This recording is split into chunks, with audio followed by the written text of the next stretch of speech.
All right, so we're gonna do a little chiffon demo. I'm looking at this picture from Riley's mannequin, so we're just doing the little portion of the draped skirt underneath the lace. For chiffon, I like to knock down all the values from the beginning.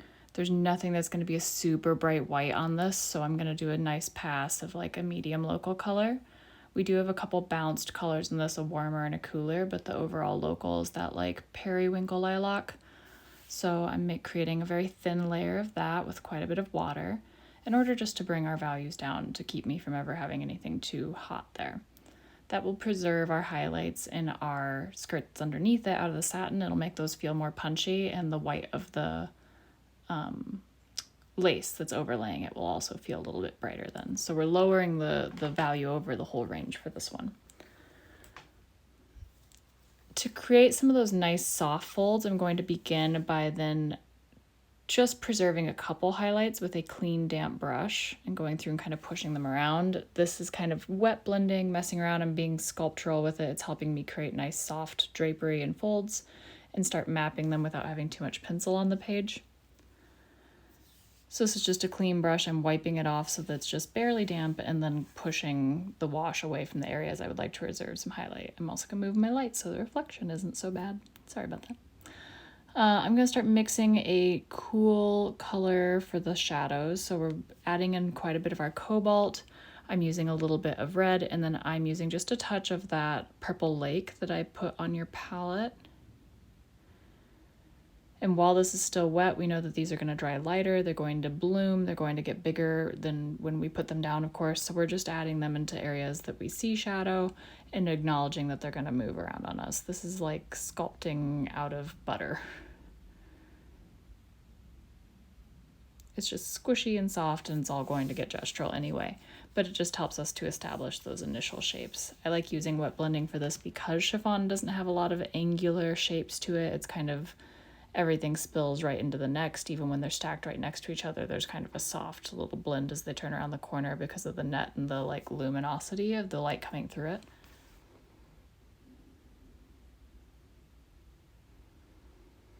So this is drying continually as I'm working. You're seeing that's going to have less and less movement. But once I get these initial shapes in, we're going to step away and I'm going to blow dry it and be right back. So it'll be entirely dry for our next layer. So here's where we dry it. There it is, all dried. You can see those dried a little bit softer as I worked up to the top at the tighter areas on the top of the right-hand side. Those areas were both a little drier when I was working, and they are more angular in the reference image. So now I'm going through with a little bit of that cool color and starting to make some more strong choices as far as the shadow. I am going to lay down areas and like create a line for the one side that's more like sharp, and then wash my brush, clean it like I just did there, dab off the water on it, and then soften one side of that shadow so that we've got that like gradient on one side and a harder edge to one side of the shadow, showing kind of what it's hitting and then where it's like shading away from it and blending into the rest of the fabric of the fold. So you're bouncing back and forth between pretty high saturation on your brush and then a clean brush, a damp brush, just to kind of blend the edges of it. We don't want anything too harsh. The other way to do this would be to build lots of very thin layers, which I'm doing up on the side there, which is a very soft, like mottled shadow. I used a little bit of like dabbing with my brush and a very thin layer with some water in it to help push that.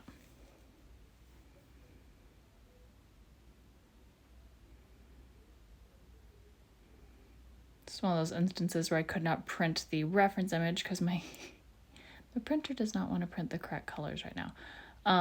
But we have some of those different tones. So as we go towards this side, we're getting more blue in some of the shadows. We're going to have areas that have more pink in some of the shadows. Obviously, they all go darker. They all get darker in value. They all get more purple, but some of them are going to be colder and some of them are going to be a little warmer. So keep an eye on that when you're looking at your reference images. We're going to use some thin washes kind of at the medium to end stage to also help us tint it.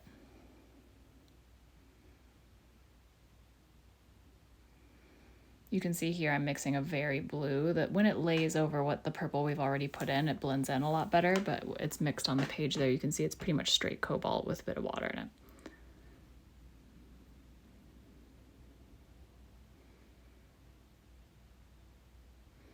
I'm using those sort of dabbing motions to help keep it from getting too angular, to help kind of blot the paint into the water. So I let that version dry. It's always helpful, especially when building up shadows, to let things dry in between layers because it's just easier to get them dark with a couple layers stacked on top of each other than to try to do it all at once. So we're back into Shadowland. What I'm mixing right now has a little bit more of that purple lake, a little bit more of the red in it. That's going to appear darker overall, but it's also going to be a little warmer.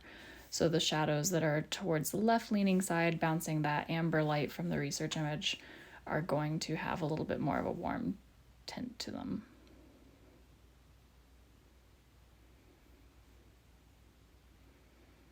You saw me just kind of dab the edge of something. If anything ever looks too harsh, you can just dab the edge of it. You can do, or you can blot it with a finger. You'll see me do that sometimes, like right there. You can also dip your brush into clean water and just kind of fudge an edge. Smush it around until it softens up.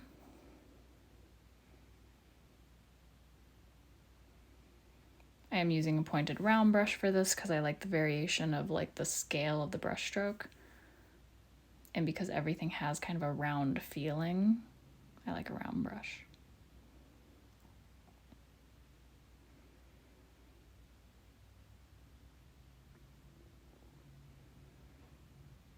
You can see I'm holding it very close to the tip for this too, because it's got some, we're doing some tiny control stuff here while I'm trying to block these out without drawing them first.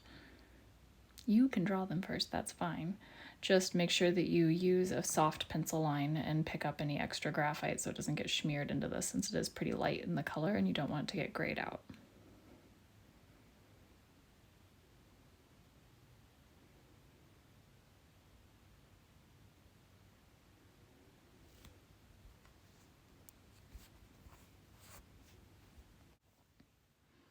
So we're just continuing to work those shadows up to add a little bit more depth to them, to get them a little darker, to pick and choose which ones are lighter, where I'm mixing more blue in, which ones have a little bit more red tone, which also makes the color a little muddier because the yellow light mixing with the purple of the fabric creates a slightly like muddy effect. I'm not adding any yellow into mine, but I am choosing occasionally.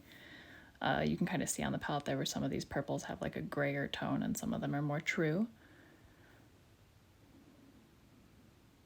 That's just a difference of what blues and what reds you use. So here I'm using a little bit of our phthalo blue or an ultramarine, very thin, just to blot over a couple areas that are bluer and actually a little lighter in value.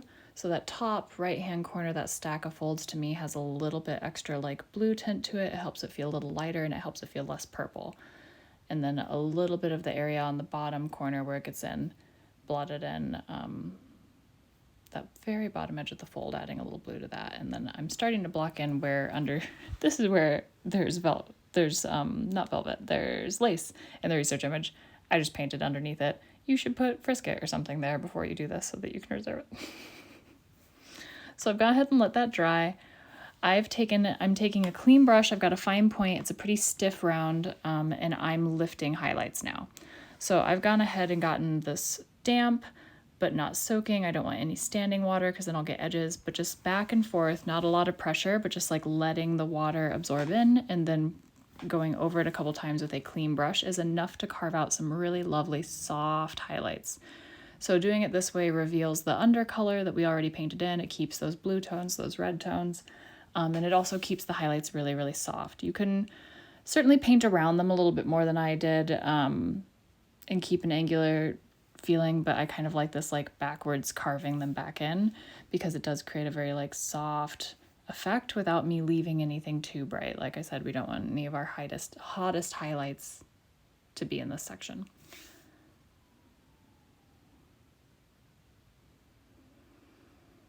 It also gives you the chance to find little bounced highlights, those rim highlights that are like right around the outside edge of this. There's a couple little like faint wrinkles that I can now put in by doing it this way that I didn't have to paint around them.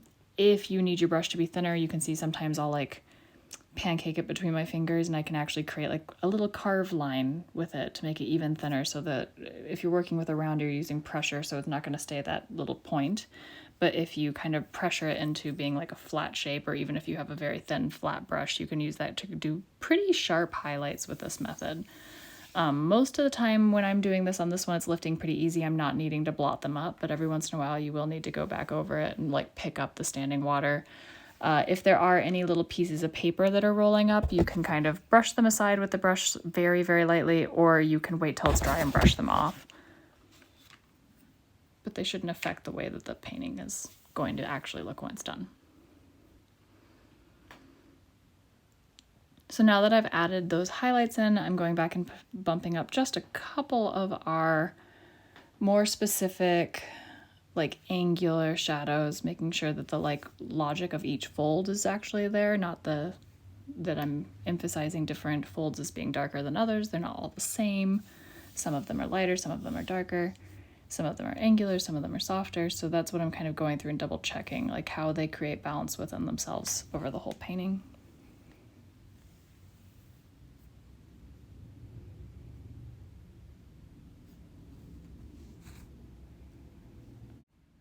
We're also doing one last check for like the heat of things and the coolness of things. So I'm doing a couple more slightly redder shadows and then a couple blots of just a little bit of extra blue on the washes.